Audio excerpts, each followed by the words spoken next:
10 years ago, if I were to walk down to the port, how far would I be able to go? 10, 12 years ago, 15 years ago, if you wanted to go fishing down there off the docks, you could do it. A lot has changed since then. Today, you can't take 2 steps into the port without showing an ID badge and passing security checkpoints. I was granted special access to see how the port is prepared to deal with a terrorist threat. I think we've made phenomenal progress since 9/11. Mark Debina is Director of Security for the Tampa Port Authority.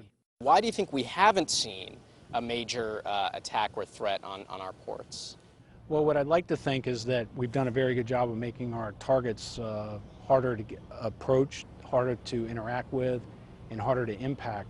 Protecting the port is a huge task involving local law enforcement, the Coast Guard, and various federal agencies.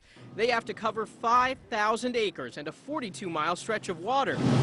Security expert Craig Gundry of Critical Intervention Services agrees that progress has been made at the port, but there are still vulnerabilities. We know that a number of terrorist groups have surveyed ports in the past as potential targets. We know that the consequences of an attack, depending upon the type of scenario, could be quite severe. One of those threats is in these containers. All containers get screened, but only for radioactive material. We found many national security reports that suggest other types of devices or weapons could still be smuggled in. Only a fraction of the containers that actually enter U.S. ports are in fact screened in an effective manner. Tampa's port is unique in that it's also home to enormous tanks and pipelines carrying hazardous chemicals like gasoline and fertilizer.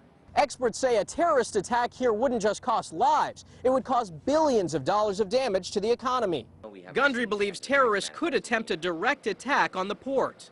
You know, if there was to be an armed assault, for example, on an entry control point into most ports, in most cases the bad guys would succeed at getting in. Are there still vulnerabilities at the port?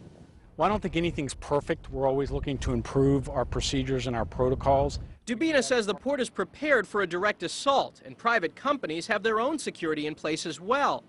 He says while no system is perfect, Tampa's port is one of the best prepared in the country. Should the public be concerned? Well, I think the public should, in general, be alert to things around them, to understanding that this country is always at threat to attack from people that want to do us harm. But I don't think people should worry so much about port security. Port security is very robust.